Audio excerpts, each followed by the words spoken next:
जानते हो कि सीएस एग्जीक्यूटिव एग्जाम को आपको क्लियर ही करना है, तो बस आपको पढ़ाई करने से काम नहीं चलेगा।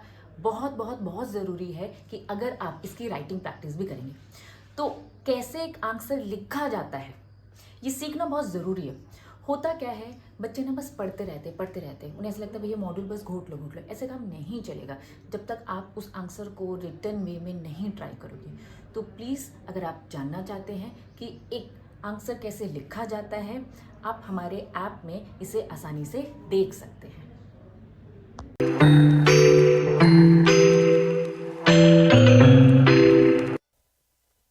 0 to 10 के इसमें फ्री कुछ भी नहीं है। 10,000 तक कितना है 10%, 20,000 तक कितना है 20% और 30,000 तक कितना है 30%। ओ 30,000 के 20,000 के ऊपर कितना है 20,000 के ऊपर कितना है 30%। हाँ या नहीं?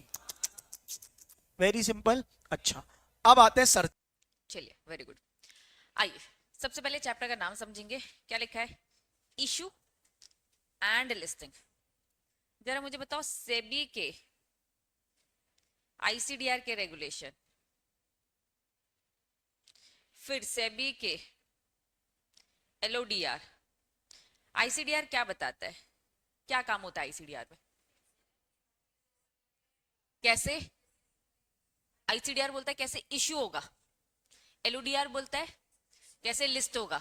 ठीक है, ये क्या बता रहा है?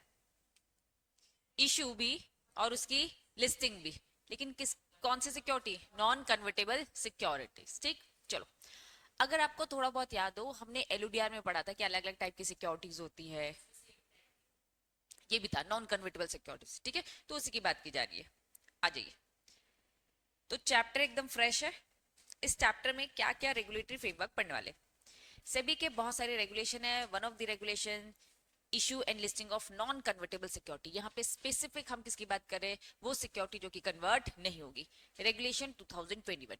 अब 21 लिखा है, दैट मींस 2021 में ये बनकर तैयार हुआ है। ठीक है, अब शॉर्टकट में अगर कहीं भी लिखा है सेबी, क्या लिखा है? एनसीएस। ठीक है, तो समझ जाना ये नॉन कन्वर्टेबल सिक्योरिटी की बात कर रहा है। जैसे सेबी एलओडीआर, सेबी आईसीडीआर, तो ऐसे सेबी एनसीएस रेगुलेशन। ठीक है, चलिए नेक्स्ट। इसमें और क्या पढ़ने वाले? कंपनीज एक्ट, सेबी के एलओडीआर, सेबी के आईसीडीआर, जिसे शॉर्टकट में एलओडीआर आईसीडीआर बोलते हैं। ठीक है, सेबी के क्या? ऑपरेशनल सर्कुलर, कैसे सर्कुलेट किए जाते हैं, और आरबीआई की गाइडलाइन। ठीक है, इतने सारे उन्होंने रेगुलेशन के नाम दे रखे हैं, लेकिन सच में बताएं बच्चा, पढ़ना तुम्हें पहला ही वाला है, यही आने वाला है। ठीक है, ये सारी चीजें बस छोटी छोटी, एक दो एक दो एक दो।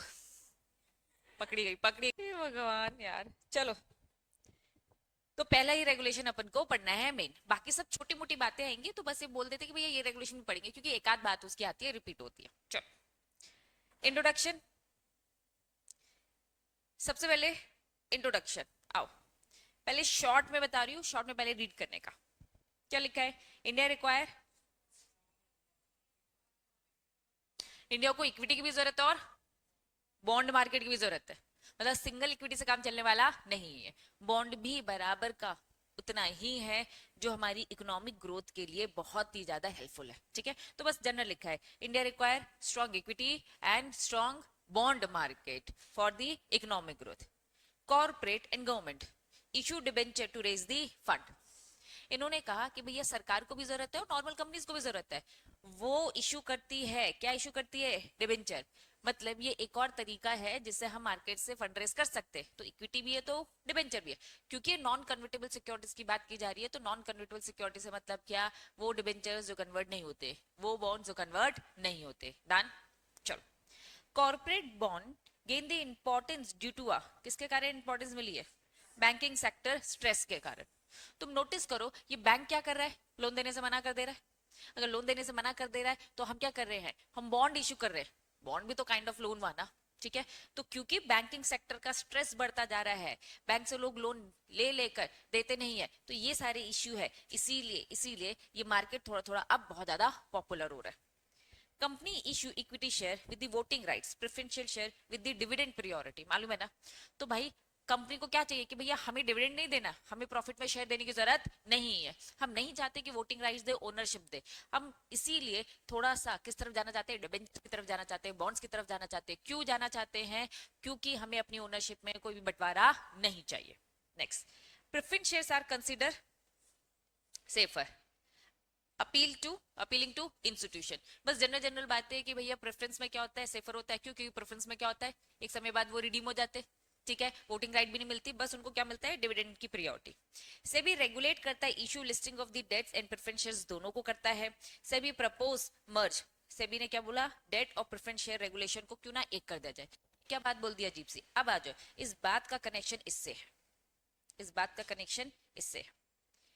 SEBI issuing listing debt security regulation 2008, ये पुराना रेगुलेशन हुआ करता था 2008, जिसको शॉर्टकट में ILDS बोला जाता है। वापस फुल फॉर्म क्या है, इशू लिस्टिंग, लेकिन किसका, डेट सिक्योरिटी। लेकिन अभी चैप्टर का नाम क्या है, नॉन कन्वर्टेबल, ठीक है। Issue listing non convertible preference shares, मतलब पहले डेट के और प्रेफरेंस शेयर्स के रेगुलेशन दोनों अलग अलग हुआ करते थे। ये 2008 का है, ये 2013 का है। इन दोनों को मर्ज कर कर, इन दोनों को मर्ज कर कर नया रेगुलेशन 2021 में है, जिसे क्या बोला गया, issue and listing non convertible security. इसमें नॉन कन्वर्टेबल में डेट भी आ गया है एंड प्रेफरेंस भी आ गया। तो ये थी जो ये आखिरी की लाइनें बोली जा रही है, ठीक है। तो ये बस मैंने आपको ये पूरा जो पैराग्राफ है, थोड़े से बोरिंग प्रेजेंटेशन में, इसकी मैंने ब्रीफिंग करी, ठीक है। तो क्या बोला है यहाँ पर कि इक्विटी बॉन्ड दोनों की जरूरत है, डिबेंचर भी वन ऑफ द मोड है। बैंकिंग सेक्टर स्ट्रेस, उसमें बहुत प्रेशर आ चुका था, इस कारण से बॉन्ड मार्केट उठा है। इक्विटी में वोटिंग जाती है, प्रेफरेंस में डिविडेंड की प्रायोरिटी जाती है। प्रेफरेंस शेयर एक तरीके से अपील करता है इंस्टीट्यूशन से भी। डेट के और प्रेफरेंस शेयर के अलग अलग रेगुलेशन है और इनका ओपिनियन है कि क्यों ना दोनों को एक कर दिया जाए। और पुरानी ये दो अलग अलग चलते थे, यस, दोनों को मिलाकर अभी एक जो आया 2021, ये नया आया है जो आपके सिलेबस में कवर है, पुराना नहीं पढ़ाएंगे। डन, चलो। तो ये अब आपकी बुक, इस बुक में डिटेल में वही सारी चीजें जो मैंने आपको बताई, ठीक है, डिटेल में है। ये मार्क कर लो, ये पुराना था 2008 वाला और 13 वाला, और नया बनकर ये आया मई में।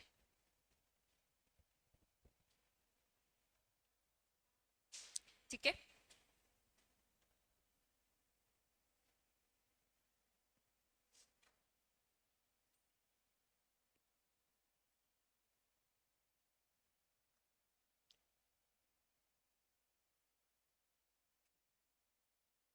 इंट्रोडक्शन समझ में आया? देखो ये इंट्रोडक्शन ना एग्जाम पॉइंट ऑफ व्यू से उतना है नहीं, ये बस आपके नॉलेज, थोड़ी सी क्लैरिटी रहे कि भैया क्या पास्ता, क्या हिस्ट्री थी ये। तो जब भी चैप्टर का स्टार्टिंग इंट्रोडक्शन आता है वो इसी टाइप का रहता है, ठीक। चलिए आ जाइए। इन्होंने बस आपको क्या बताया, क्या क्या वेरियस चेंजेस हुए, क्या क्या चेंजेस हुए, ठीक। चलो, amendment made to companies act, companies act में कुछ बहुत चेंजेस किए गए हैं। रिपील सेबी, ये वही वाली बात है। आईसीडीआर रेगुलेशन, हमने आईसीडीआर कौन सा रेगुलेशन पढ़ा है, 2018। इन्होंने कहा पहली बात, कंपनीज एक्ट 2013 आया, इससे पहले पुराना कंपनीज एक्ट होता था 1956। सेम, पहले आईसीडीआर 2009 हुआ करता था, उसको भी चेंज कर कर क्या आया 2018। आपने नया वर्जन ही पढ़ा है। Next, enhancement of the requirement, debenture trustee की रिक्वायरमेंट्स और बढ़ा दी। Issue of the various circular, ILDS, NCRP, जो भी ऊपर बताया ना दो, एक प्रेफरेंस का और एक डेट का है। Regulation keep in mind the market dynamic, क्योंकि हमारा मार्केट बदलता रहता है, तो इसमें बहुत सारे सर्कुलर पास किए गए थे कि ताकि इसमें भी चेंजेस होते रहे। इशू इनफॉर्मल गाइडेंस, ये इनफॉर्मल गाइडेंस कुछ सुना सुना सा लग रहा है। इंटरप्रिटेटिव लेटर, बताओ जरा, informal guidance, interpretative letter, first part में पढ़ा है हमने अपने इसी सब्जेक्ट में, क्या था, थोड़ा बहुत याद आ रहा हो, जो आ रहा है याद बता दो बस, क्या पता सही हो जाए। अच्छा, वर्ड सुना सुना लग रहा है कि नहीं लग रहा? अक्सर हमने ये पढ़ा था कि अगर कोई सेबी का रेगुलेशन पढ़ने में हमें दिक्कत जा रही है तो हम सेबी को इनफॉर्मल तरीके से रिक्वेस्ट भेजते थे कि भैया हमें इंटरप्रेट कर कर दो, दैट वाज इंटरप्रिटेटिव लेटर, या फिर इन्हें क्या बोलेंगे, इनफॉर्मल गाइडेंस। उसके लिए सेबी कोई भी एक्शन नहीं लेता था। और हमने पूरी लिस्ट पढ़ी थी किन किन चीजों के लिए पूछा जा सकता है, किन किन चीजों के लिए पूछा नहीं जाएगा। अक्सर हमने ये भी पॉइंट पढ़ा था कि भैया तुम्हारी अपनी कोई सिचुएशन है तो पूछो, कोई भी हाइपोथेटिकल सिचुएशन बनाकर मत पूछो। तो याद आ रहा है, तो इनफॉर्मल गाइडेंस क्या है, सेबी की कुछ गाइडलाइंस है जिसमें सेबी आपको इनफॉर्मल तरीके से हेल्प करता है। इसमें दो थे, नो एक्शन, आपके अगेंस्ट कोई एक्शन नहीं लिया जाएगा, और इंटरप्रिटेटिव लेटर, इंटरप्रिटेशन में अगर इश्यू है तो पूछने का। डन, चलो, हाँ वेरी गुड। तो यहाँ पे ये सारी चीजें हमने डिटेल में पढ़ी थी, वेरी गुड। चलो, regarding the interpretation of the regulation etcetera, तो कुल मिला के बस ये आपको क्या बताया कि ये सारे चेंजेस हुए, कंपनीज एक्ट बदला, सेबी आईसीडीआर बदला, देन डिबेंचर ट्रस्टी की रिक्वायरमेंट बढ़ा दी, देन जो आईएलडीएस है और जो एनसीआरपीएस रेगुलेशन है इसमें बहुत सारे क्या हुए, सर्कुलर दिए गए, इनफॉर्मल गाइडेंस को इश्यू किया गया। तो ये सारे कुछ चेंजेस बताए। सेबी एनहेंस, सेबी ने जो मर्ज किया ना, ऊपर जो अभी हमने पढ़ा, इन दो को मर्ज करने के पीछे उसका ऑब्जेक्टिव क्या था, बीच में अभी हमने चेंजेस पढ़ा, अभी स्विच हुआ। मर्ज करने के पीछे ऑब्जेक्टिव क्या था, पहला ऑब्जेक्टिव क्या करना, सिंप्लीफाई करना सारी चीजें को, ठीक है, आइडेंटिफाई करना। भाई तुम खुद देखो, इतने सारे मार्केट में चेंज हुए, अब तुम्हारे रेगुलेशन पुराने पे पुराने चले जा रहे, तो जो पुराने रेगुलेशन है वो पुराने के अकॉर्डिंग है। जब रेगुलेशन ही मेन बदल गए तो क्यों ना हमें क्या करना चाहिए, एक नया रेगुलेशन लेकर आना चाहिए और इन दोनों को मर्ज करना चाहिए। हम पढ़ रहे हैं मर्जर के पीछे ऑब्जेक्ट क्या है, मर्जर के पीछे पहला ऑब्जेक्ट क्या है, सिंपल करना। मर्जर के पीछे ऑब्जेक्ट ये है क्यों बहुत सारे मार्केट में चेंजेस आ रहे हैं, उन चेंजेस को भी अडॉप्ट करना और इस न्यू रेगुलेशन में लेकर आना। डन। नेक्स्ट, सेपरेट करना chapter on the basis of type of issue, public हो या फिर प्राइवेट प्लेसमेंट हो। हम चाहते हैं चीजें एकदम डिफरेंट रहे, रेगुलेशन थोड़ा सा स्पेसिफिक सेपरेट सेक्टर में रहे। नेक्स्ट, अलाइन करना चाहते हैं रेगुलेशंस को अमेंडमेंट के साथ, जो भी आए दिन अमेंडमेंट आते रहते हैं, जो कि स्पेसिफिक इन्होंने बताया कि कंपनीज एक्ट का, शेयर कैपिटल डिबेंचर रूल्स का जो चेंजेस है, देन अलॉटमेंट प्रोस्पेक्टस का जो चेंजेस है, इसमें जो चेंजेस आ रहे हैं हम इन चेंजेस को अडॉप्ट करना चाहते हैं।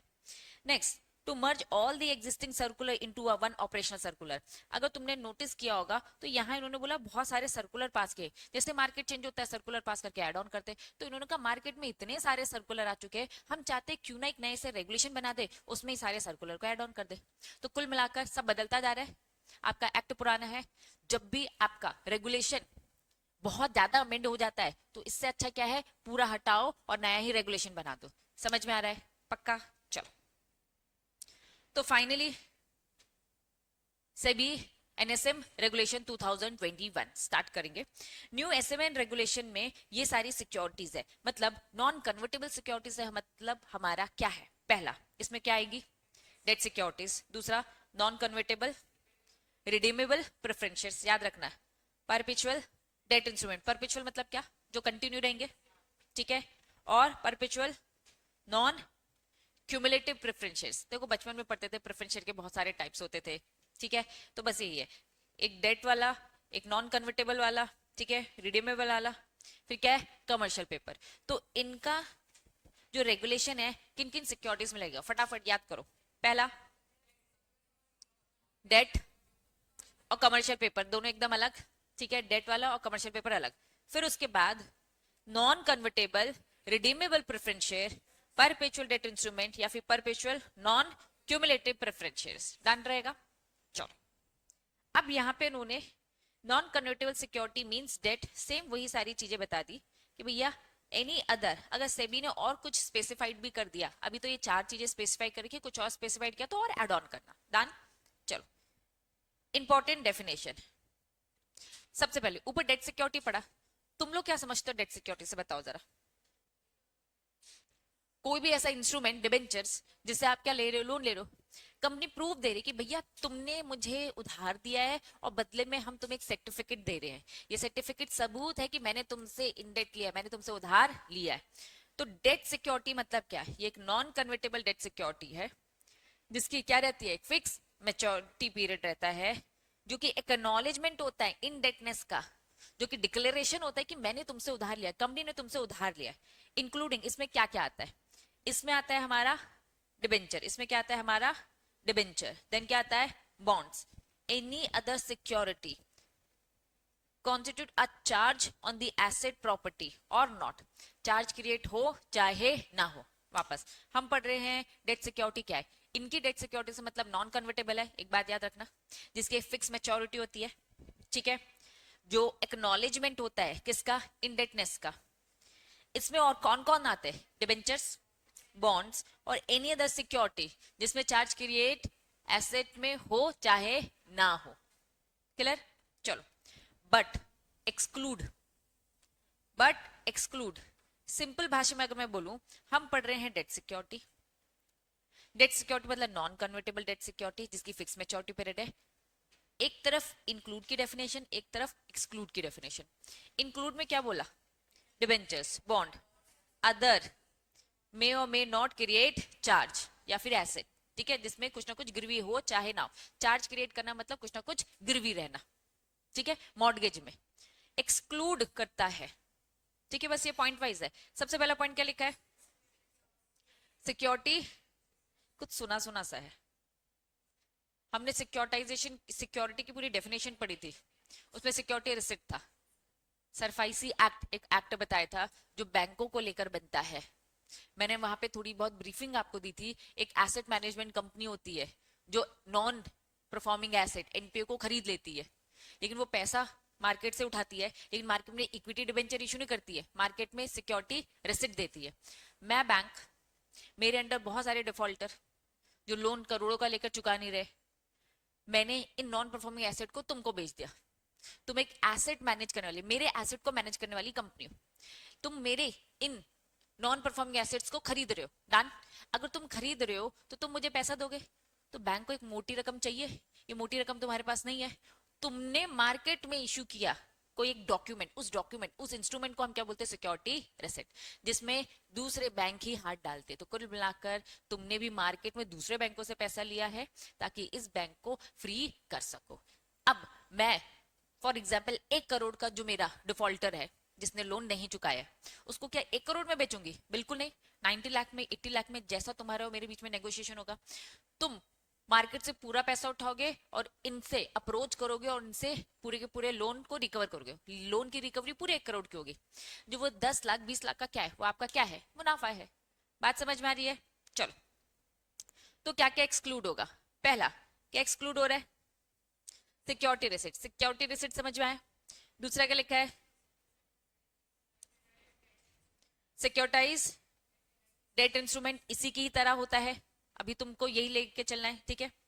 नेक्स्ट क्या लिखा है, मनी मार्केट इंस्ट्रूमेंट, जो रूल्स रेगुलेशन कौन बनाता है, जिसका, आरबीआई।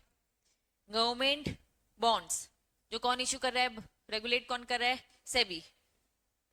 एक्चुअल में रीजन क्या है ना, इनके खुद के अपने सेपरेट रेगुलेशंस है, क्योंकि इनका अपना एक अलग से सिस्टम बना है, इसलिए वो यहाँ पे कवर नहीं हो रहे। जैसे मैंने अभी आपको बताया कि security receipt, security debt instrument, ये सब सरफाई से एक्ट में आ रहे। हाँ, जैसे मनी मार्केट को लेकर कौन बैठा है, आरबीआई। गवर्नमेंट बॉन्ड्स को लेकर कौन बैठा है, सेबी। तो भाई इनके लिए अपना खुद का एक एक्ट है, सरफाई एक्ट, इसमें आरबीआई, इसमें सेबी है। तो सबके अपने क्योंकि रूल्स रेगुलेशंस बने हैं, इसलिए डेट सिक्योरिटी में इनको एक्सक्लूड किया है और इनको इंक्लूड किया है। तो सबसे इंपॉर्टेंट डेफिनेशन डेट सिक्योरिटी की याद रखना। हाँ, मतलब अभी जब हम ये जो है ये सेबी के रेगुलेशन के अंदर ही आ रहा है, और सेबी ने बोला कि भैया मैंने जो नॉन कन्वर्टेबल सिक्योरिटीज बनाए ना वो स्पेसिफिक बस इन्हीं लोगों के लिए बनाए। किसके लिए बनाए, डिबेंचर, बॉन्ड्स और एनी अदर जिसमें चार्ज क्रिएट हो चाहे ना हो, ठीक है। और सेबी चाहे तो क्या कर सकता है, कभी भी अदर इंक्लूड कर सकता है, डन। पहली डेफिनेशन क्लियर है। तुम लोग मुझे बताओगे नेक्स्ट डेफिनेशन क्या लिखा है, ऑफर डॉक्यूमेंट, ड्राफ्ट जो अभी रॉ फॉर्म में है, फाइनल नहीं हुआ है। ऑफर डॉक्यूमेंट मतलब मैंने तुम्हें ऑफर दिया कि भैया देखो तुम मेरी कंपनी के डिबेंचर खरीदोगे, तो डिबेंचर खरीदने से पहले ऑफर डॉक्यूमेंट जिसमें मैंने अपनी पूरी तारीफें करी होंगी, लेकिन ये अभी ड्राफ्ट है, मतलब अभी फाइनल नहीं है। Draft prospectus, draft shelf prospectus, ठीक है, जो आप स्टॉक एक्सचेंज को देते हो, बोर्ड को देते हो, बोर्ड मतलब सेबी को देते हो। सेबी गलतियां निकालेगा, बोलेगा भैया कुछ गड़बड़ है चेंजेस करो, या फिर कोई गलती नहीं निकालेगा और क्या बोलेगा, सब बढ़िया है, कोई दिक्कत नहीं है, ठीक है। चलो बढ़ते आगे। नेक्स्ट क्या लिखा है, इश्यूअर। इश्यूअर मतलब तुम क्या, एक होता है मीनिंग, एक होता है डेफिनेशन। मीनिंग मतलब जो तुम समझोगे, कंपनी। अब आ जाओ डेफिनेशन। इश्यूअर मतलब क्या है, कंपनी कोई भी बॉडी कॉर्पोरेट, कोई भी स्टैट्यूटरी कॉर्पोरेशन मतलब कोई भी गवर्नमेंट की जो भी ऑपरेशन कॉर्पोरेशन है, या फिर कोई भी मल्टीलेटरल इंस्टीट्यूशन जो भी ट्रस्ट रजिस्टर्ड है किसके पास, बोर्ड, बोर्ड मतलब यहाँ पर सेबी बोर्ड, ठीक है। एज अ रीड, सुना सुना लग रहा है, फर्स्ट चैप्टर में पढ़ा था। इनका काम क्या होता है, रियल एस्टेट में पैसा लगाना। इनविट कुछ याद आ रहा है, इनका पैसा इंफ्रास्ट्रक्चर में लगता था। Authorize to issue non convertible security, ये सब लोग इशू कर सकते हैं नॉन कन्वर्टेबल सिक्योरिटीज। तो इश्यूअर का मतलब इस पूरे चैप्टर में हमारा क्या है, वो सारे लोग जो नॉन कन्वर्टेबल सिक्योरिटी इशू कर सकते हैं। कौन कौन कर सकता है, नाम क्या बताया, company, body corporate, statutory corporation, multilateral institution, कोई भी ट्रस्ट, ट्रस्ट का फॉर्म बताया, रीट वाला ट्रस्ट और इनविट वाला ट्रस्ट, ये सब नॉन कन्वर्टेबल सिक्योरिटीज इशू कर सकते हैं। तो इश्यूअर का मतलब इन्हीं से, मतलब कोई भी एवे वाली कंपनी नहीं, ठीक। लीड मैनेजर, आप बताओगे, मीनिंग बताओ, आप क्या समझते हो लीड मैनेजर से, अब इतना पढ़ चुके हैं तुम लोग। मर्चेंट बैंकर जो सेबी के पास रजिस्टर्ड है, जो कहीं से भी कंपनी से एसोसिएटेड ना हो, वही घुसी पिटी बातें, मर्चेंट बैंकर। देखो स्पेसिफिकली लीड मैनेजर हमने आईसीडीआर में पढ़ रखा है, ठीक है। अब लीड मैनेजर भी क्यों बोला जाता है, थोड़ा सा समझो। मैं आईटेक्स का इश्यू लेकर आ रही हूँ, आईटेक्स का इश्यू, ठीक है। अब मैंने क्या किया, इसको मर्चेंट बैंकर बना दिया। मर्चेंट बैंकर तुम सब हो, लेकिन ये जो मर्चेंट बैंकर है, एक मर्चेंट बैंकर से काम नहीं चल रहा है, 4 5 10 रख लिए मैंने, ये लीड करता है बाकी सबको, मतलब ये मेन मर्चेंट बैंकर हो गया, बाकी सब अदर मर्चेंट बैंकर। तो इसको क्या बोलते हैं, लीड मैनेजर। तो लीड करने वाला मैनेजर तभी बोला जाता है जब एक से ज्यादा मर्चेंट बैंकर हो। जब एक ही है तो वो तो एक सिंगल ही रहेगा ना, लीड कर रहा है बाकी लोगों को, तो मतलब बहुत सारे मर्चेंट बैंकर है। डन, चलो। Merchant banker registered board appointed by the issuer to manage the public issue debt. अब यहाँ पे भी तो हम इशू लेकर आ रहे हैं ना, नॉन कन्वर्टेबल, तो मर्चेंट बैंकर भी आएगा, ठीक है। In case of book building issue, lead manager appointed by the issuer who act. Book building के केस में नाम क्या बदल जाता है, बुक बिल्डिंग के केस में आईसीडीआर में ही तुमने पढ़ा था अगर याद हो, क्या होता है, बुक रनिंग लीड मैनेजर, ठीक है। चलो नेक्स्ट क्या लिखा है, non convertible security. Normal meaning, non convertible security मतलब वो सारी सिक्योरिटी जो कन्वर्ट नहीं होती है। इनकी डेफिनेशन के अकॉर्डिंग क्या क्या है, अभी पढ़ा हमने, debt, non redeemable preference share अभी ऊपर पढ़ा ना, perpetual non cumulative preference, perpetual debt, या एनी अदर जो सेबी बोल दे। तो नॉन कन्वर्टेबल से हमारा मतलब जो अभी तुमने ये पढ़ा, ये जो इन्होंने यहाँ पे बताया ABCD कौन सी सिक्योरिटीज है, इसी को इन्होंने बस डेफिनेशन के फॉर्म में बता दिया। अगर डेट सिक्योरिटी, तुम देखो नॉन कन्वर्टेबल में सबसे पहले बोला डेट, और डेट के अंदर हमने पढ़ लिया क्या, डिबेंचर बॉन्ड्स, अदर जिसमें चार्ज की रेट हो या ना हो, अभी पढ़ा ना ये, ठीक है। चलो ऑफर डॉक्यूमेंट, ड्राफ्ट पढ़ा तो ये फाइनलाइज हो गया है। चलो प्रोस्पेक्टस सेल्फ, या फिर क्या लिखा है, ट्रेंच लिखो, supplement to shelf prospectus, meaning समझा रही हूँ, पहले लिख लो, supplement to shelf prospectus contain extra information.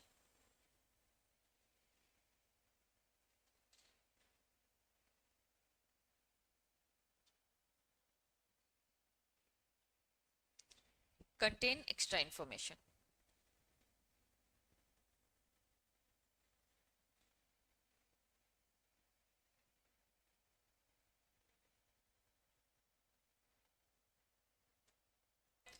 वापस आओ, ठीक है। प्रोस्पेक्टस मतलब क्या होता है जरा बताओ मुझे, ऑफर डॉक्यूमेंट होता है जिससे हम सामने वाली को अट्रैक्ट कर रहे होते हैं कि आओ हमारी कंपनी में पैसा लगाओ।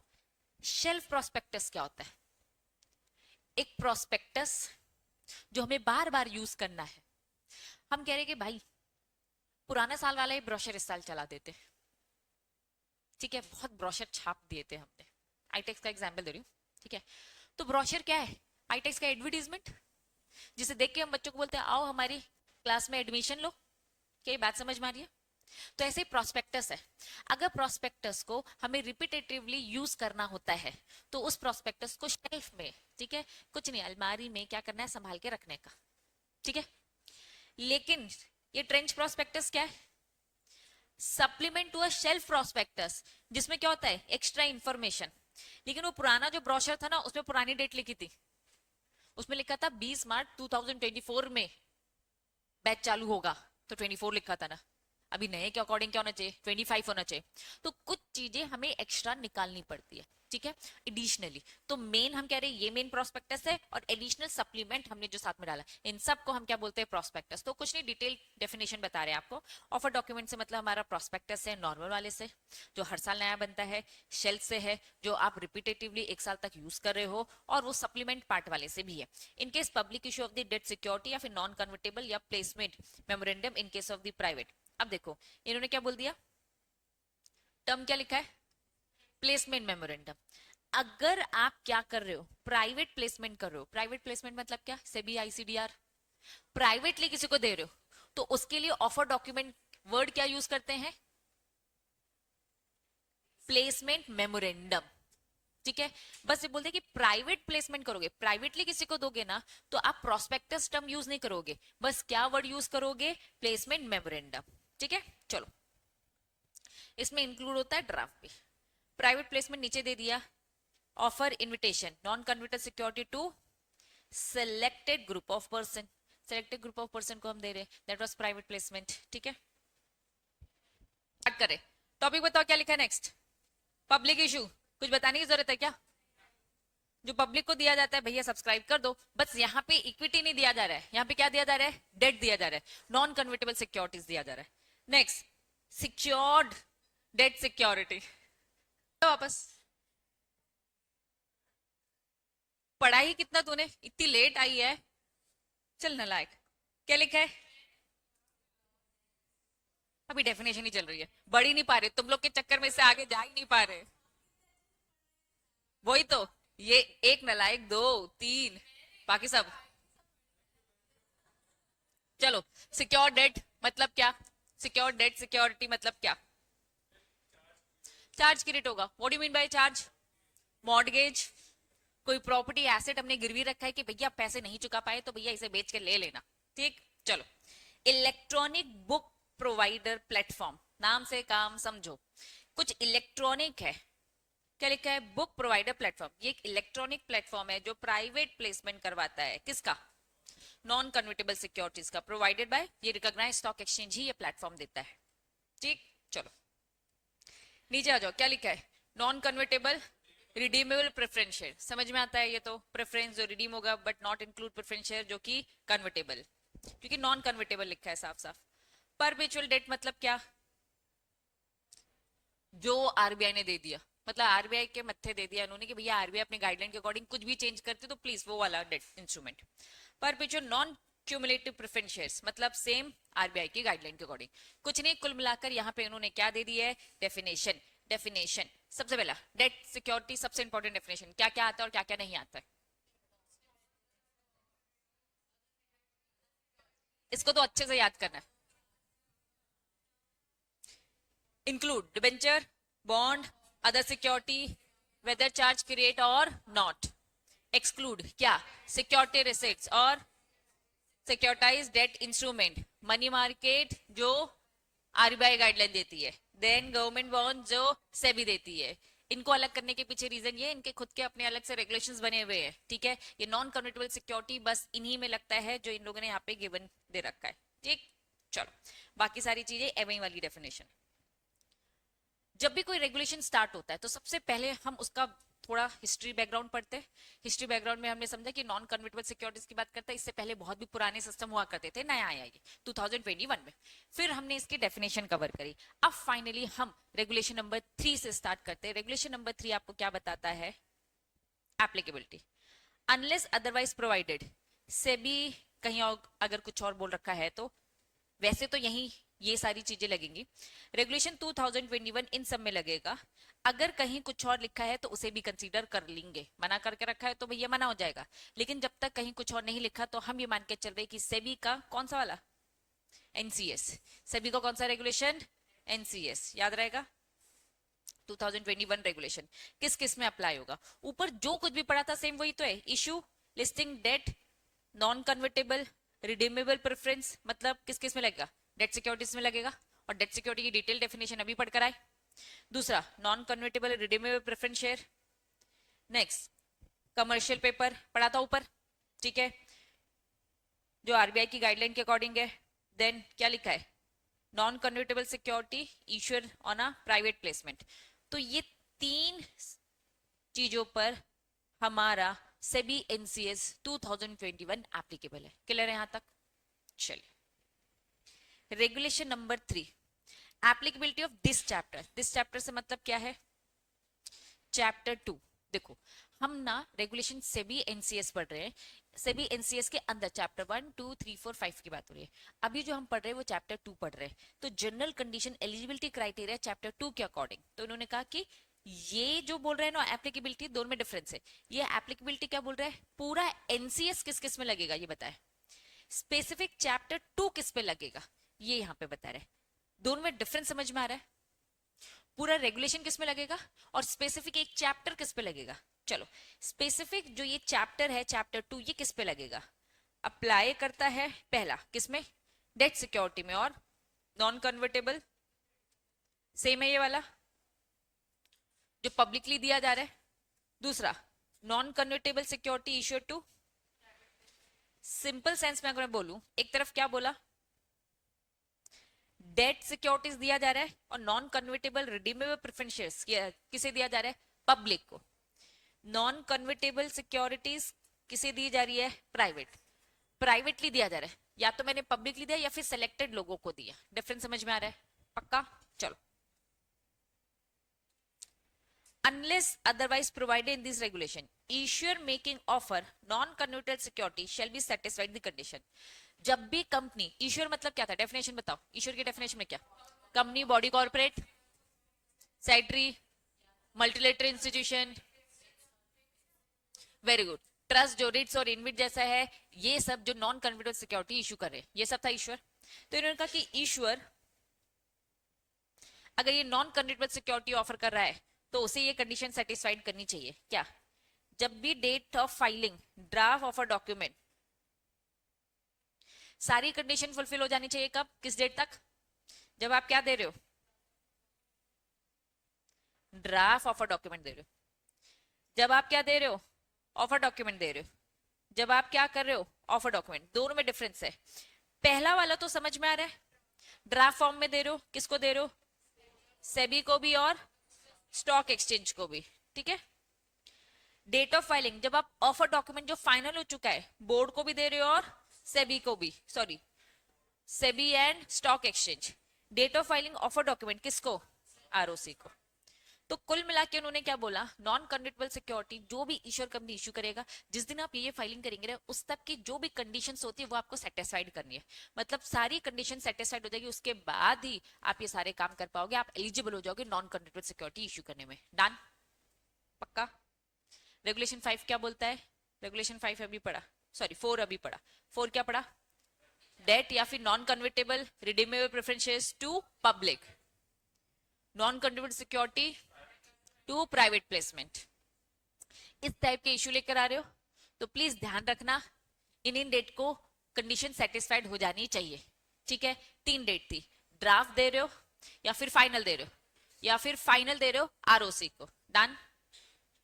एलिजिबल इश्यूअर, रेगुलेशन नंबर 5, कौन कौन सा इश्यूअर है जो कि एलिजिबल है, आ जाओ. Issuer not make issue if the date of filing draft of a document, ये सारी सिचुएशन है. अब तुम्हें थोड़ा बहुत सभी आईसीडीआर याद आना चाहिए.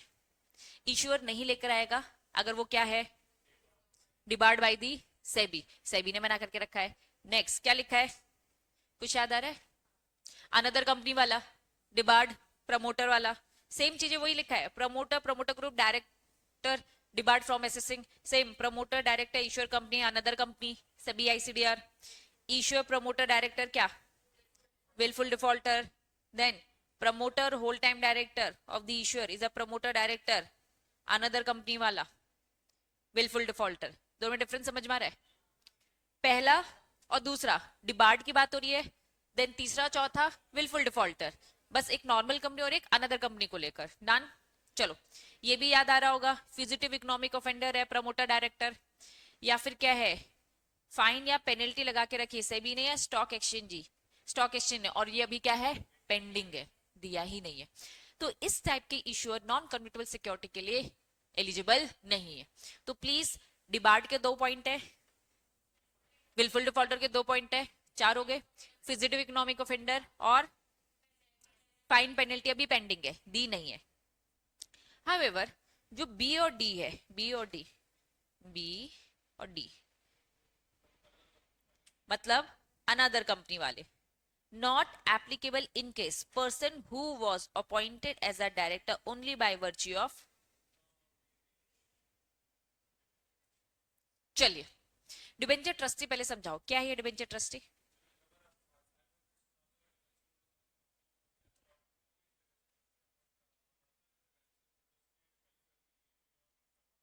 Very very very good. मैं आईटेक्स कंपनी डिबेंचर इशू कर रही हूं, तुम सब मेरे डिबेंचर होल्डर, तुम सब मेरे डिबेंचर होल्डर, डन।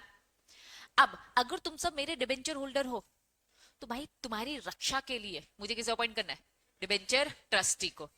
तो डिबेंचर ट्रस्टी अगर डिबेंचर इशू किया है एक लिमिट को क्रॉस करने के बाद, जैसे कि शांति ने बताया 500, वेरी वेरी वेरी गुड, उसे कंपनी लॉ का याद है ना। चलो तो डिबेंचर्स इशू किया, तुम लोग सब मेरे डिबेंचर होल्डर की एक लिमिट क्रॉस करी, जैसी 500 से ज्यादा डिबेंचर होल्डर, क्योंकि डिबेंचर होल्डर ज्यादा हो गए हैं तो उनके इंटरेस्ट को प्रोटेक्ट करने के लिए डिबेंचर ट्रस्टी अपॉइंट किया जाएगा। तो डिबेंचर ट्रस्टी ने क्या कहा कि भैया हम अपना एक डायरेक्टर बैठाना चाहते हैं, ये डायरेक्टर आपस में खुसफुस करते रहते हैं, कुछ पता नहीं चल रहा है हमें, तो डायरेक्टर अपॉइंट किया है किसने, डिबेंचर ट्रस्टी ने अपॉइंट किया है। अगर किसी डिबेंचर ट्रस्टी नॉमिनेटेड किसी डायरेक्टर को भेज देता है, वो नॉमिनेट करता है कि भैया ये डायरेक्टर रहेगा, तो इन्होंने कहा कि भैया अगर ये डायरेक्टर कौन सा वाला डायरेक्टर था, डिबेंचर ट्रस्टी ने जो अपॉइंट किया, तो भाई इस चक्कर में उस कंपनी पे थोड़ी ना दाग आ जाएगा, समझना। मैंने ईशांत को डिबेंचर, मैं डिबेंचर ट्रस्टी हूं, ठीक है, मैंने ईशांत को बना दिया डायरेक्टर, तुम लोग सब मेरे डिबेंचर होल्डर, मुझे तुम्हारा ख्याल रखना है, लेकिन तुम्हारे ही कंसर्न के लिए मैंने एक डायरेक्टर को अपॉइंट किया। अब ये डायरेक्टर अपने एंड में विलफुल डिफॉल्टर है, अपने एंड में क्या है, डिबार्ड बाय दी सेबी। अब भैया जिस कंपनी में मैंने इसे अपॉइंट किया, ये तो मैंने कुछ फॉर्मेलिटी के लिए किया था ना, तो इसका और कंपनी का कोई लेना देना तो बिल्कुल भी नहीं था। तो भाई ये अगर डिबार्ड है तो उसके चक्कर में कंपनी भी डिबार्ड हो जा रही है, तो ऐसा नहीं होगा। सिचुएशन समझ में आ रही है क्यों मना किया है। नेक्स्ट पॉइंट क्या बोल रहा है, रिस्ट्रिक्शन कौन सा है, ए और बी, ए और बी कौन सा है, डिबार्ड के दोनों पॉइंट नॉट एप्लीकेबल। अगर डिबार्डमेंट क्या हो गई है, खत्म हो गई है, सभी आईसीडीआर याद आ रहा होगा, जब हम draft of a document file कर रहे हैं सभी का डिबार्ड पीरियड खत्म हो चुका है तो आप एलिजिबल हो जाओगे, लेकिन ड्राफ्ट फाइल करने से पहले। पहला और दूसरा में डिफरेंस समझ में आ रहा है, पहला बोलता है अगर अनदर कंपनी वाली सिचुएशन है तो भाई वो डिबेंचर ट्रस्टी के द्वारा नॉमिनेट हुआ था तो ये नहीं होगा एप्लीकेबल। दूसरा अगर आपका डिपार्टमेंट पीरियड खत्म हो चुका है ड्राफ्ट देने से पहले, तब भी आप बच जाओगे, ठीक है। नेक्स्ट क्या लिखा है, सीओडी, जरा जाओ सीओडी क्या बोलता है, विलफुल डिफॉल्टर, नॉर्मल कंपनी और अनदर कंपनी। चलो not applicable in case of क्या हो रहा है, प्राइवेट प्लेसमेंट की अगर बात है तो देखो यार प्राइवेट प्लेसमेंट में कुछ सिलेक्टेड लोगों को बोला जाता है और सिलेक्टेड लोगों को सब कुछ पता है, आप पब्लिक को बस नहीं लेकर आ रहे हो, पब्लिक को लेकर आएंगे तो हम ध्यान देंगे, प्राइवेट दोगे तो ये वाली इनएलिजिबिलिटी नहीं देखी जाएगी, बाकी देखी जाएगी। Done, very very very important. Regulation number 5 कौन कौन सा इश्यूअर लिखा, क्या हेडिंग और बताया क्या है, इनएलिजिबिलिटी, ठीक है। तो इनएलिजिबिलिटी है कुल मिलाकर, ठीक है, 2 विलफुल पॉइंट, 2 डिबार्ड वाले पॉइंट, फ्यूजिटिव इकोनॉमिक ऑफेंडर और पेनल्टी अभी पे नहीं करी है, पेंडिंग है। लेकिन अनदर वाले जो ऑप्शन है, डिबेंचर ट्रस्टी ने डायरेक्टर को नॉमिनेट किया था तो सेफ हो जाएगा, उस कारण से कंपनी तो इशू कर सकती है, उस पर बात नहीं आएगी। या फिर डिपार्टमेंट वाला टाइम खत्म हो चुका है फाइल करने से पहले, और तीसरा पॉइंट प्राइवेटली दे रहे हो तो हमें कोई टेंशन नहीं है। चलो नेक्स्ट क्या बोलता है, issue not make public issue, अगर उसने डिफॉल्ट कर रखा है किस किस में, कब देखा जाएगा, जब ड्राफ्ट फाइल कर रहे हो ना तब देखा कि भैया आपने डिफॉल्ट किस में कर रखा है, इंटरेस्ट पे नहीं किया है, प्रिंसिपल पे नहीं किया है, non convertible security if any for the period of 6 महीने से ज्यादा हो गया है, अभी तक आपने पुराना इंटरेस्ट नहीं पे किया, नया क्यों इश्यू लेकर आ रहे हो, हम नया इश्यू लाने नहीं देंगे जब तक पुराने वालों का आप चुकाओगे नहीं।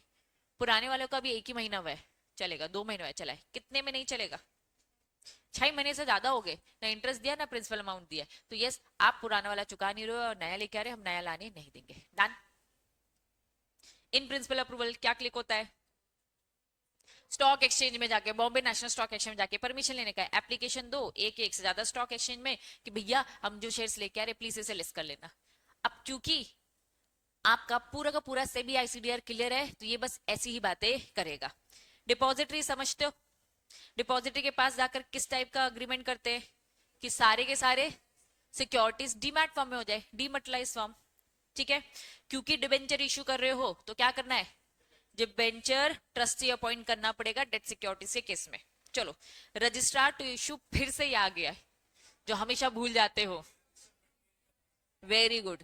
ये कंपनी का खुद का रजिस्ट्रार होता है जो कंपनी के रजिस्टर को मेंटेन करता है। इस रजिस्टर में शेयर होल्डर मेंबर्स का नाम रजिस्टर होता है।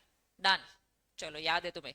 Registrar to issue, SEBI has establish, ऐसे रजिस्ट्रार टू इशू को अपॉइंट करना जो सेबी के पास रजिस्टर्ड हो, which has establish connectivity with, क्योंकि ये फिजिकल देखेगा और इलेक्ट्रॉनिक किसके पास है, डिपॉजिटरी के पास है।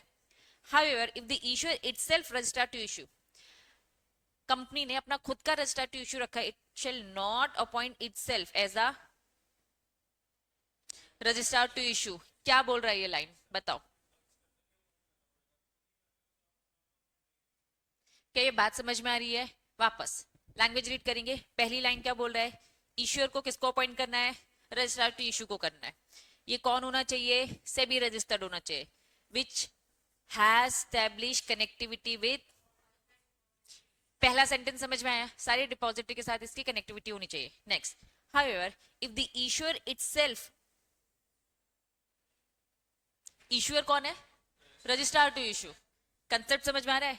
आईटेक्स कंपनी ने ईशांत को रजिस्ट्रार टू इश्यू बनाया, लेकिन अब आईटेक्स कंपनी इशू नहीं ला रही है, कौन लेके आ रहा है, ईशांत लेके आ रहा है।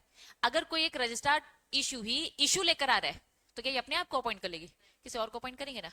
सेंटेंस क्लियर है? चलो, it shall not appoint itself as a registrar to issue. Next, provided further that lead manager not act as a, lead manager कौन होता है, मर्चेंट बैंकर।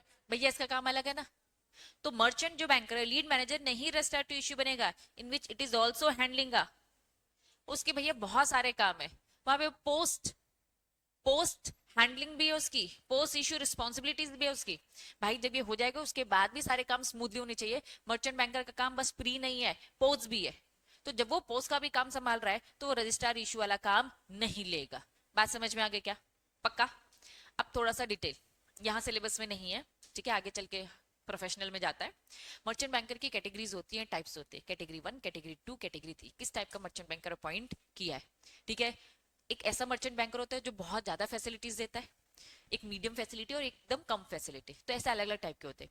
तो यहाँ पे उन्होंने क्या बोल दिया, लीड मैनेजर का काम थोड़ा ज्यादा है। लीड मैनेजर को कौन सा काम कर रहा है, पोस्ट भी कर रहा है। जो वो पोस्ट भी कर रहा है तो उसने कहा कि रजिस्ट्रार टू इश्यू वाला काम मत करना। अगर उसका पोस्ट का काम नहीं है तो रजिस्ट्रार टू इश्यू वाला काम भी कर सकता है। बात समझ में आ रही है? आ रही है समझ में? पक्का?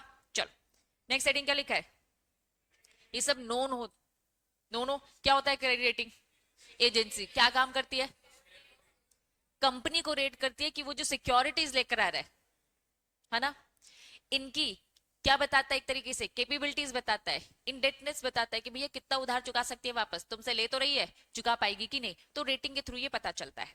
चलिए रीड करेंगे। इश्यूर ऑब्टेन करेगा क्रेडिट रेटिंग फ्रॉम एटलीस्ट, कम से कम एक एजेंसी से ले लो और ये अपने ऑफर डॉक्यूमेंट में डिस्क्लोज करो कि भैया उसने क्या रेट दिया। रेटिंग के टाइप बताए थे थोड़े बहुत मैंने, triple A, double A, single A, triple B, double B, single A, positive, negative, C D भी मिल जाता था। अब डी मिल रहा है मतलब कि बहुत ही खराब कंपनी हो गई है, ठीक। चलो, however credit rating obtain from more than one agency, issue all the rating include, क्या लिखा है, अनएक्सेप्टेड रेटिंग शेल डिस्क्लोज। हम तो कह रहे हैं कम से कम एक से लो, ठीक है। मैंने ईशान से भी ले लिया, जयश्री से भी ले लिया, दोनों से ले लिया। अब क्या हुआ, मुझे जयश्री ने ज्यादा दे, ईशान ने कम दे दिया, तो मैंने बस जयश्री वाला डिस्क्लोज किया, उसका नहीं। उन्होंने कहा कि भैया वैसे तो एक ही से लेना है, तुमने अपनी इच्छा से दो से लिया है ना, तो दोनों का दिखाना। ये नहीं करना है जिसने बुरा किया है तो नहीं दिखाओ ना, एक ने बुरा दिया है, ताकि सामने वाला अच्छे से ऑफर डॉक्यूमेंट पढ़े और उस हिसाब से डिसीजन ले कि भैया मेरी कंपनी के सिक्योरिटीज में उसे शेयर सब्सक्राइब करना है कि नहीं। डन। चलो नेक्स्ट हेडिंग बताओ क्या लिखा है, क्रिएट करे, क्या क्रिएट करे, recovery expense fund. Issuer create करेगा रिकवरी एक्सपेंस फंड, कंपनी करेगी विद दी कहा डेजिग्नेटेड स्टॉक एक्सचेंज के पास by depositing such amount in such form manner जो भी प्रिस्क्राइब है. ईश्वर को साफ बोला भैया तुमको एक फंड बनाना है, रिकवरी एक्सपेंस अकाउंट. ठीक है, ये जो फंड होता है ये स्टॉक एक्सचेंज के पास जाके बनाना है. इसमें जो भी खर्चे पर्चे होंगे उसे रिकवर किया कर कर इसमें डाल दिया जाता है और उसको यूज किया जाएगा. हाँ, नेक्स्ट क्या लिखा है, क्या ही होगा. ईश्वर क्या कर रहा है, non convertible security online system demat stock exchange के थ्रू प्लेटफॉर्म से आप यूज करो. डिपॉजिटरी क्या करेगा, रिलेवेंट एप्लीकेबल रिक्वायरमेंट जो भी रूल्स रेगुलेशन होंगे उसे फॉलो. बच्चों कुछ नहीं, छोटी छोटी छोटी बातें कर रहे हैं ये लोग. नेक्स्ट बताओ क्या लिखा है, फीस भी देनी पड़ेगी.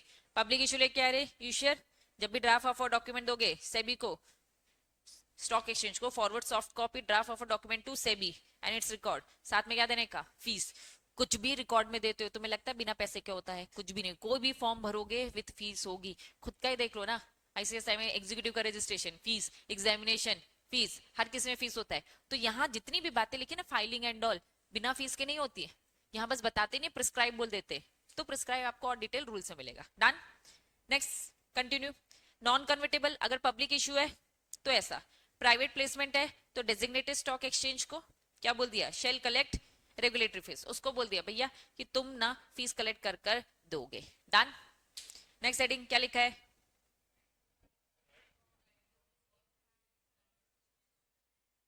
राइट है.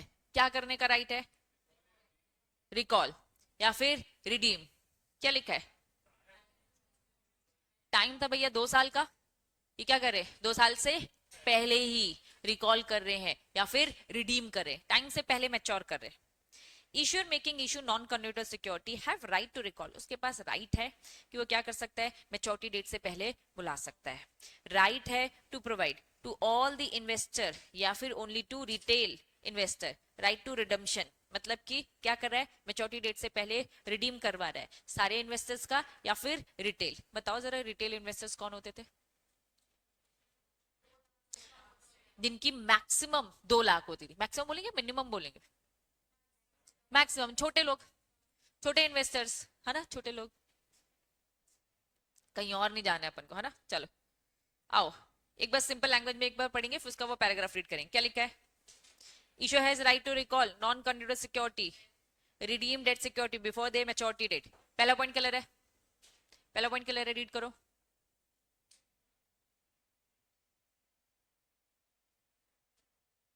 पहला पॉइंट क्या बोल रहा है, नॉन कन्वर्टेबल सिक्योरिटी को रिकॉल किया जा सकता है, टाइम से पहले रिडीम किया जा सकता है. पहला पॉइंट. दूसरा, this right must be in line with the term set out. पहले से हमने आपको बता के रखा था ऑफर डॉक्यूमेंट में. इश्यूर प्रोवाइड डिटेल डिस्क्लोजर, पूरी डिटेलिंग दे रखी थी. Offer document must state the date कि भैया कब ये हो सकता है, डेट भी बता के रखना कि भैया हम इस डेट में हम चाहे तो पहले ही करवा सकते हैं. Exercise period can not be less than the 3 दिन से ज्यादा नहीं, सॉरी उससे कम नहीं. Term must be include, terms and condition में साफ लिखा था अगर रिडीम होगा टाइम से पहले क्या रिडम्पशन अमाउंट मिलेगा, इंक्लूडिंग कोई प्रीमियम या कोई डिस्काउंट भी है तो प्लीज इन्फॉर्म करो. कुल मिलाकर पूरा डिस्क्लोजर दो. फटाफट ये वाला पैराग्राफ जरा रीड करो, मुझे बताओ क्या समझ में आ रहा है.